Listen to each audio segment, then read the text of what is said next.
Assalamualaikum warahmatullahi wabarakatuh. Salam sejahtera buat kita semua. Shalom. Om Swastiastu. Nama budaya, salam kebajikan. Perkenalkan, nama saya adalah Eva Yanti, SMSI.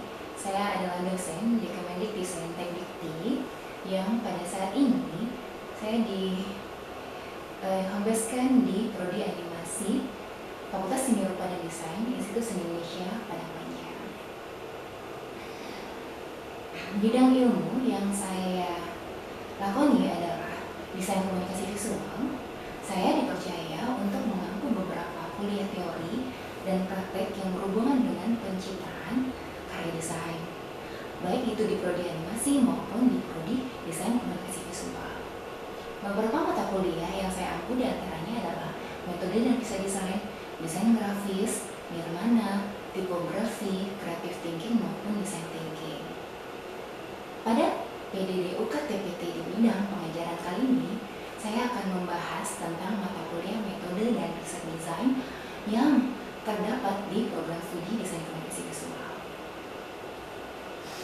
Mata kuliah yang terakhir adalah mata kuliah teori yang berada di semester 2 dengan bobot 3 SKS. Mata kuliah yang terakhir adalah mata kuliah yang mempelajari tentang metode dan teknik riset dalam desain, termasuk cara mengumpulkan data, menganalisis data, dan menginterpretasikan hasil riset untuk meningkatkan kualitas desain. Teknik pembelajaran pada kuliah MRD adalah dengan menerapkan DIA, Deliver, Interaction, dan Assessment, dengan metode pembelajaran antara lain Small Group Discussion, Cooperative Learning, Case Studies, Role-Playing Simulation, serta ceramah. Sistem pembelajaran dilakukan secara sinkronus dalam 16 kali pertemuan. Asesmen dilakukan dengan memberikan tugas individu, kelompok, UTS dan UAS dengan penilaian tugas sebanyak 20%, UTS 30%, dan UAS 50%. Capaian mata kuliah MRD adalah mampu merancang penelitian desain dengan menyusun proposal penelitian desain melalui metode desain baru, dengan mengkaji implementasi pengembangan ilmu pengetahuan desain yang memperhatikan dan menerapkan nilai humaniora sesuai dengan keahlian, tata cara, dan etika ilmu desain, dalam rangka menghasilkan solusi dari permasalahan desain dengan kinerja mandiri, bermutu, terukur, dan menghindari plagiarisme. Untuk materi yang saya sampaikan pada PDD UKTPT kali ini adalah materi tentang tinjauan terhadap metode desain konvensional dan baru di pertemuan minggu ketiga dengan sub CPNK, mampu menjelaskan berbagai jenis metode desain. Penyampaian materi dilakukan dengan teknik ceramah yang diselingi dengan tanya jawab dan diakhiri dengan memberikan brief tugas. Berikut cuplikan video pembelajaran. Silahkan menyaksikan video pembelajaran kali ini. Assalamualaikum warahmatullahi wabarakatuh. Waalaikumsalam warahmatullahi wabarakatuh. Selamat siang teman-teman semuanya. Udah pada makan siang? Dahulu. Ya, alhamdulillah. Tapi kenapa kok lemes banget? Coba lagi. Assalamualaikum warahmatullahi wabarakatuh. Waalaikumsalam warahmatullahi wabarakatuh.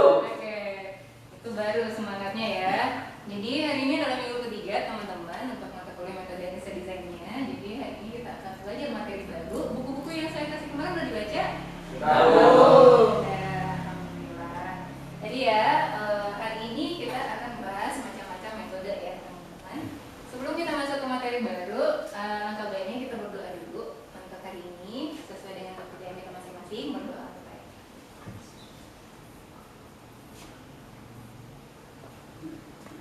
Berdoa selesai. Alhamdulillah. Semoga materi kali ini bisa dipelajari dengan baik dan benar ya teman-teman ya. Karena sudah ada yang baca sebelumnya, jadi kita nggak banyak lagi membahas ya. Kita langsung aja ke depan teman-teman. Jadi teman-teman udah tahu ya apa itu metode, apa itu desain research dan yang lain ya. Saya hanya mengulang ini, gitu kan? Pada dasarnya ketika kita kita belajar desain research, kita berarti mencoba ya, melakukan ya, berkegiatan ya, mencari wawasan tentang perilaku, tujuan dan kebutuhan pengguna yang mungkin didukung oleh desain produk atau jasa kita. Kira-kira gitu ya, bersama ya. Pada dasarnya awal perkembangan metodologi ini jauh sebelum animasi ini muncul ya. Dalam kategori di dasawarsa 1950 sampai 1960 itu diawali dengan di negara-negara maju seperti Inggris dan Amerika. Baru kayak desainer yang lain itu masuk ke Indonesia ya teman-teman. Jadi mata kuliah ini mata kuliah baru ya. Yang mungkin nakabelnya kalau dibilang baru banget enggak, tapi kalau udah masuk ke ilmu-ilmu yang lain dia termasuk tergolong baru. Oke. Metode itu sendiri adalah cara untuk menyampaikan sesuatu. Dalam KBBI itu adalah cara teratur yang digunakan untuk melaksanakan suatu pekerjaan agar tercapai sesuatu yang dikehendaki. Jadi metode desain itu adalah suatu cara yang dilakukan desainer untuk menghasilkan karya desain atau karya seninya ya, baik itu dalam bentuk karya-karya desain komunikasi visual maupun karya-karya animasi dan lain. Oke. Apa sih tujuannya kita belajar metodologi desain? Apa coba kira-kira? Pertama, sebagai kunci ya, esensial ya. Kunci yang esensial agar nanti kita bisa melahirkan solusi-solusi yang lebih holistik ya teman-teman. Jadi kita bisa mengerjakan desain di mana desain itu bisa menyelesaikan masalah-masalah sosial. Kira-kira gitu ya. Yang kedua, kita bisa mempelajari landasan teoritis tentang desain.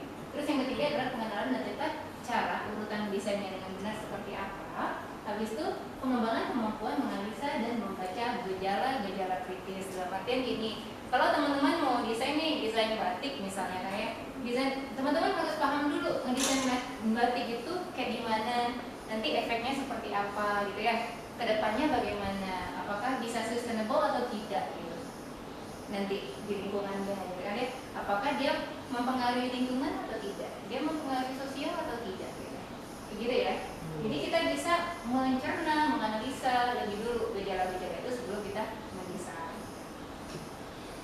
Terus ini siklusnya ya. Siklusnya sederhana.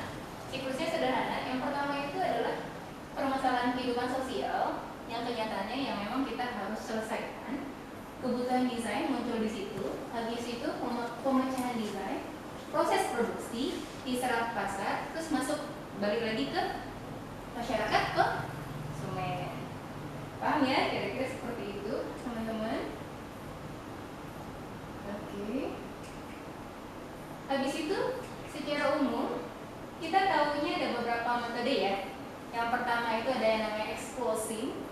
Ini bagaimana teman-teman mencari inspirasi gitu kan ya, dengan berpikir secara kritis untuk menghasilkan desain yang belum pernah diciptakan. Jadi itu namanya tekniknya apa? Exposing.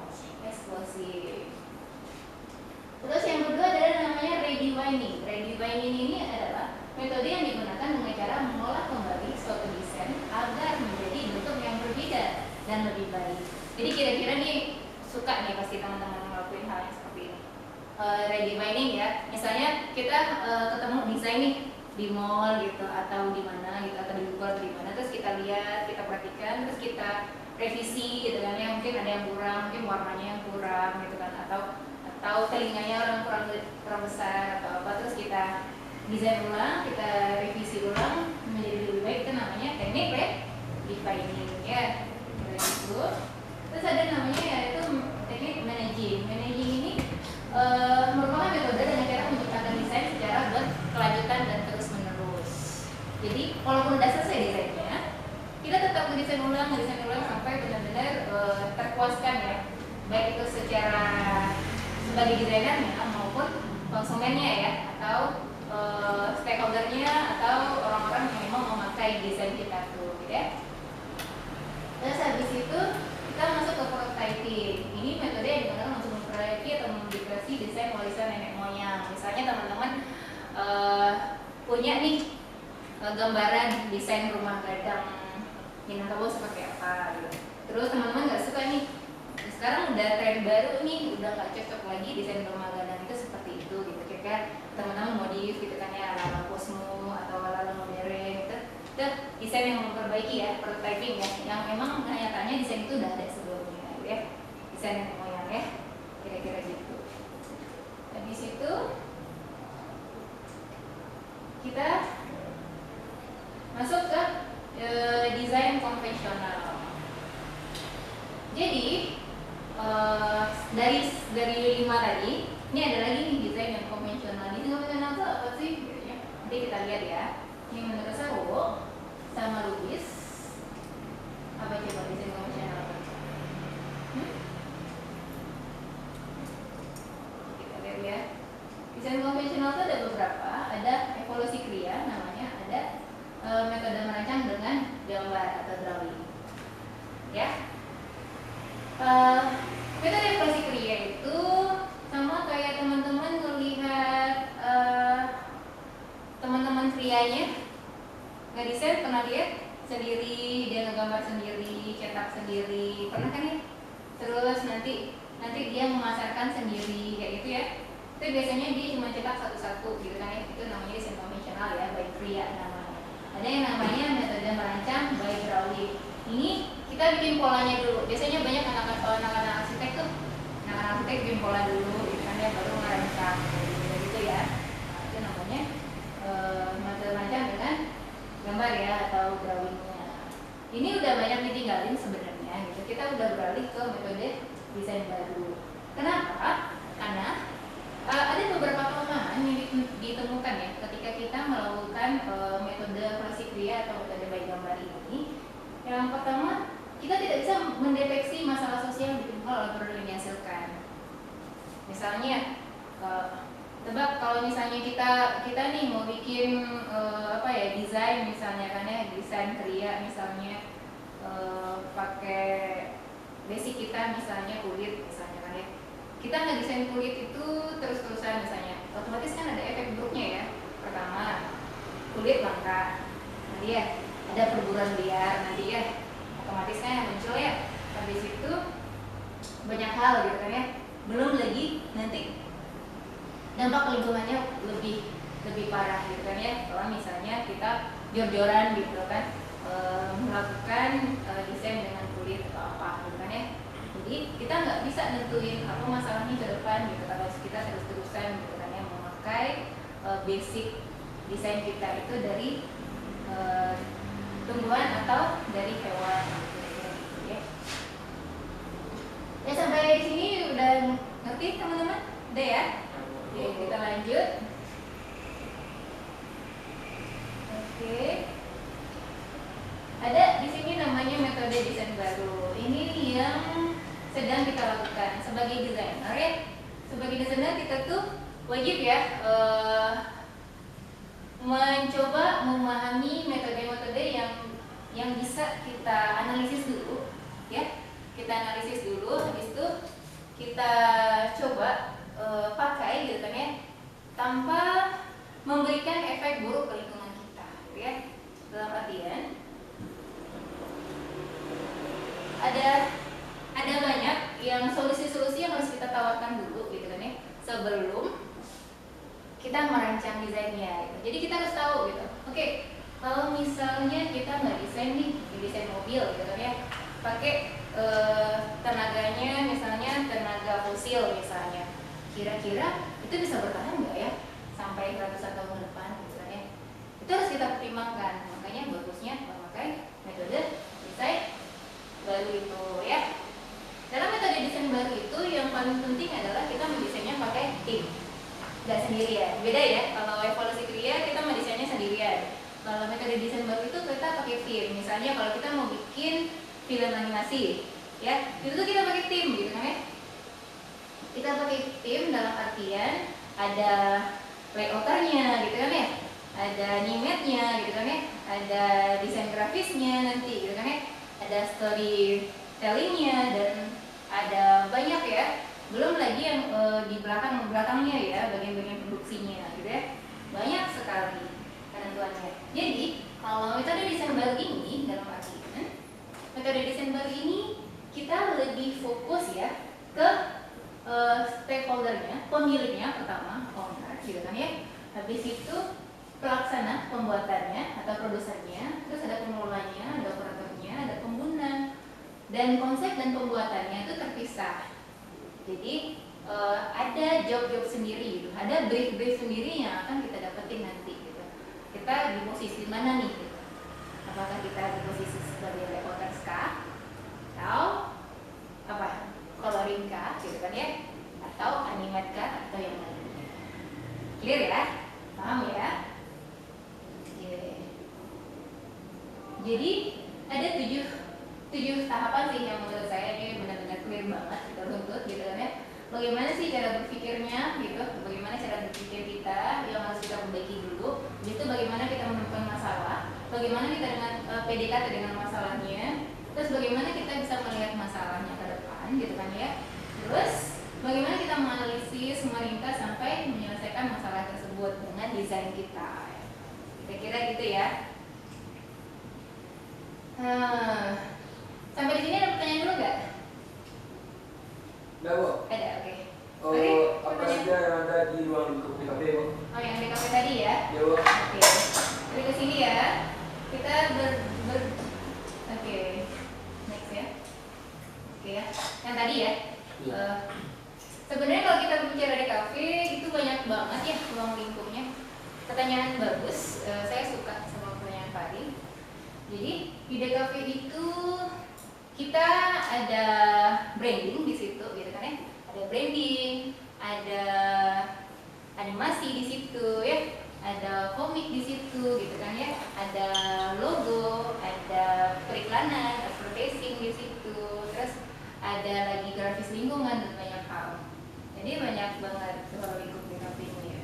Jadi kalau teman-teman memang mau fokus ke desain, teman-teman harus milih salah satu. Teman-teman mau fokusnya di mana gitu, biar lebih konkret ya, biar lebih dekat ya. Terus thanks Fahri, pertanyaannya bagus.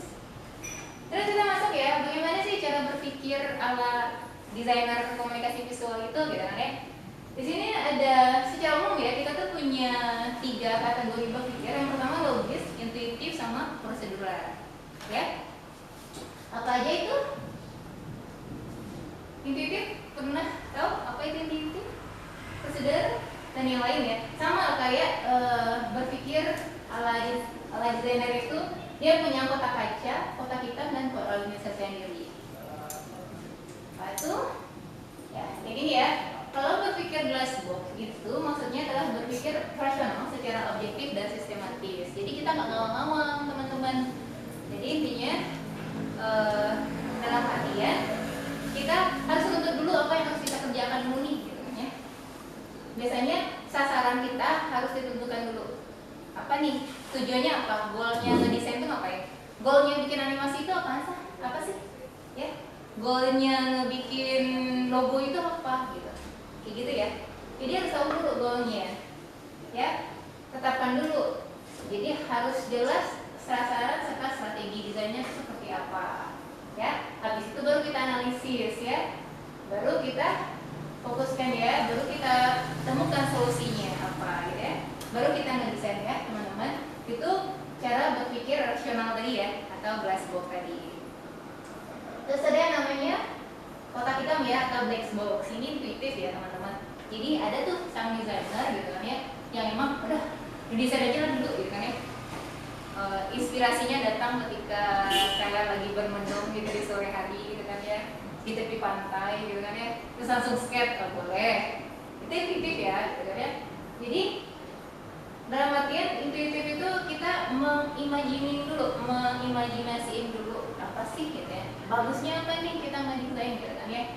Jadi karakternya itu sasaran nggak perlu ditentuin gitu kan ya. Terus keputusan jika dalam merumuskan data terakhir, keputusan lebih cepat diambil dan bersifat pacak. Desainer mencerna dan memanipulasi citra dan mempresentasikan struktur persoalan secara menyeluruh sama masanya. Desainer gitu tuh memiliki pengalaman referensi yang banyak ya. Jadi kalau misalnya teman-teman belum punya referensi, jangan coba-coba kepikirin titik ini ya. Nanti desainnya nggak dibayar, ya. Karena kita nggak paham stakeholdernya kan ya. Kita nggak paham stakeholdernya. Kira-kira teman tahu nggak stakeholder itu apa? Saya tahu. Oke, apa aja? Stakeholder itu adalah pihak-pihak yang memiliki kepentingan atau terlibat dalam suatu proyek. Oke, keren jawabannya. Pintar banget ya. Oke, sip ya, berarti paham semua ya. Kita lanjut ya. Habis itu yang ketiga adalah cara berpikir yang dicampur ya, mix match ya, kotak kaca dan black box-nya ya, kira-kira gitu ya. Hitam. Di sini ya, kita balik lagi ke kotak hitamnya, ke black box-nya. Jadi analogi dulu, kita mengandai-andai dulu, habis itu baru kita aplikasikan, baru kita spekulasi, baru masuk ke intuisi ya, balik lagi ya. Itu.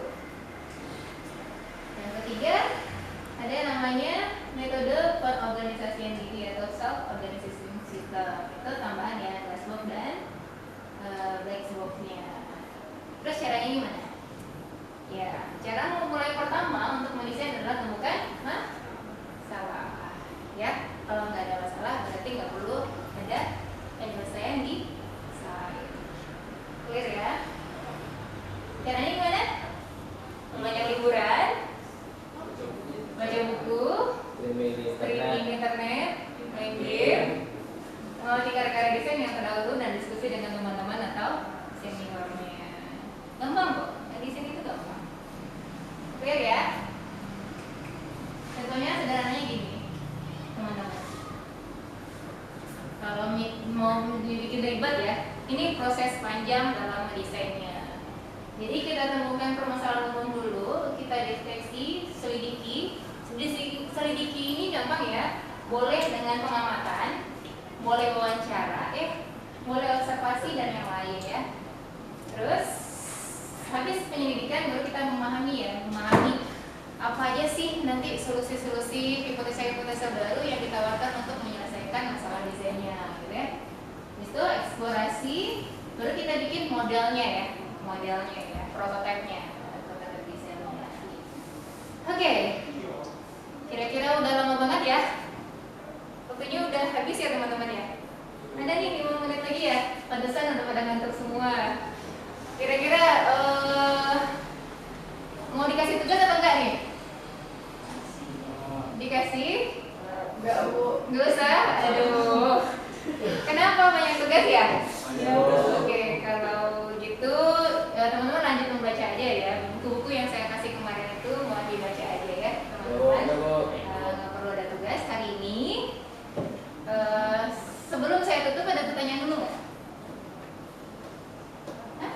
Nggak ada lagi ya? Udah nggak ada? Kalau udah nggak ada, kita tutup dengan ucapan alhamdulillah.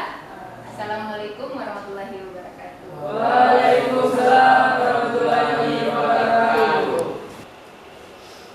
Demikian deskripsi mata kuliah MRI dan cuplikan video pembelajaran mata kuliah MRI.